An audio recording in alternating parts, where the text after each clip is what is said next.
you played with one of PG's favorite players, Tracy McGrady. That's how old Joe is. That's who he reminded me of, though. T-Mac, T-Mac was cold-blooded, Jack. What? He was a problem, bro. He was easily one of my favorite players.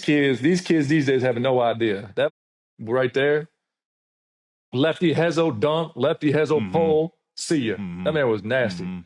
This is what I was going to ask you. I was going to ask you because you know that same year you won Rookie of the Year and he was winning the scoring titles. I was going to ask you what you was doing. How was them early years playing with the great T-Max? No, I know you got more stories than that. No, super dope, man. Like I'll be honest, never gets talked about how good as a passer he is. The same thing I talk about him. His feel, I was talking about PG. His feel was so good, and that's a natural thing. Like his feel was elite. Now, yes, he was 6'9" with like a 7'9" wingspan.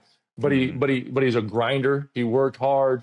You know what I mean? Like I had no idea what to expect because he came from Toronto. The same year I got drafted, they went and got T-Mac and G Hill in free agency, and that's why I said that. Like self-awareness and light bulb at a young age was huge for me because I walked in that gym and I literally was. I was like more of a passer, athletic dude. Dallas, I know it doesn't look like it. I was an athletic dude at one point, but same. Trust me, I get it. but I walked in that gym and I'm like, yo, like, whoa, G Hill and T-Mac do that a lot better than I do it. So I'm like, I got to figure out how to stick and play with you guys. But to answer Jackie's question, like T-Mac was just different, man. Like I'll never forget. I sprained my ankle one game, and I think it was my first year or second year in the league. And I'm walking off and said, don't worry about this, killer. I got you. That man had 69. I said, damn. I must sprain my ankle every game. Yeah, he was cold though. He was super cold. I sprain my ankle every game. Yeah, I mean, I got most swollen ankles in the business. Talk a little bit about the trade and how it went down from your perspective, because T-Mac is on record saying that he was upset and he actually went and scored 52 points in your honor out of anger that the team traded you away. What happened there? You know, let me tell you, it was crazy because it was leading up to trade deadline, and everyone obviously knows in this business, trade deadline. We just witnessed the Luka trade and then the Anthony Davis trade. Like anything can happen, and I'm not putting myself on that category by no means.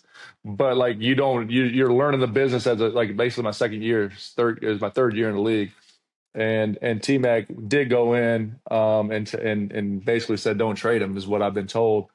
It's my birthday. I get traded on my birthday. So we're at birthday dinner. It's T-Mac, it's UD, and it's my family. We're sitting there and we're having birthday and the phone rings. And P, you'll know this. You look at your phone and it says Orlando Magic, whatever. I'm like, shit, I just got traded. The ticker, huh? Yeah. I said, I just got, I got the call. And then, you know, back then I was still young enough to have like the caller ID on it, Jackie. Quit calling me old. Okay. So I had this shit, and I looked at T-Mac and said, I just got traded. He said, no, you didn't. And I got on that phone, and they're like, hey, man, just letting you know we just traded you to Memphis. It was an unbelievable, like as a young kid, like it's a shot because you're playing well, you're cool, you're the best player, like things are going really, really good. But it was the best thing for me, too, because it got me out of my comfort level, it got me back on the grind a little more. And Memphis was an unbelievable ride for me. I was there almost 9-10 seasons, so it was good. Mm-hmm. You know, I shared this story multiple times, Mike, about, you know, my first year, not necessarily known as a shooter, but over the course of my career, I've worked on it extensively. Yeah. You were known as one of the best shooters of our era, in your era. You talked about T-Mac, you talked about Grant Hill, you know, you getting there in Orlando and then being there, you having to kind of pivot your game and become more of a shooter. Can you expand on how those two guys help kind of elevate you and you know, they take you under their wing? Did they, you know, what was those guys from like a mentor standpoint of you becoming a better shooter? First of all, it's a great question. And I think it's one thing that's missed in the NBA now is I was fortunate enough to get drafted to a team with a bunch of OGs, like real OGs, man. People that have been through it, Monty Williams, Darrell Armstrong, T-Mac, G Hill, Pat Ewing, Sean Kemp. Like I had OGs, only rookie in there. Like you're walking in the locker room full of men and you quickly realize, like, listen, man, like they don't give a shit about your problems, right? Like they don't. Right. And so they've been there and done that. 100%. And so like I learned so much from T-Mac and G Hill because that was my position. But the most important lesson I learned was something they didn't teach me, which was self-awareness. And I meant that. Like, yo, like I had some shit, there's no question, but I wasn't on that level. And so my whole thing at that point now was, okay, cool. What can I do to stick in it? What can I do to get on the floor? And that's why I try to help these young kids now. Like, it doesn't, who you are at 19 is not who you're going to be at 27. But at the end of the day, you can't be 27 in this league if you don't do this shit at 19.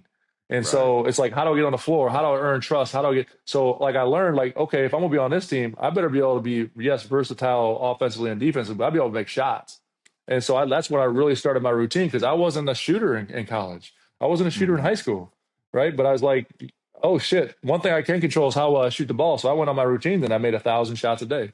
And that's the one thing they taught me. And it wasn't even something they taught me. It was like, I just like visually saw it. Like, those dudes are a level above me, man. So I got to figure out how to stay. Yeah, that resonates with me, man, because that's how I got on the court, right? That's how I got minutes. That's how I started playing. I was crazy enough, like, coach, like, all right, who wants to guard the MVP? That's right. I was crazy enough to be like, I'll do it. That's right. That's right.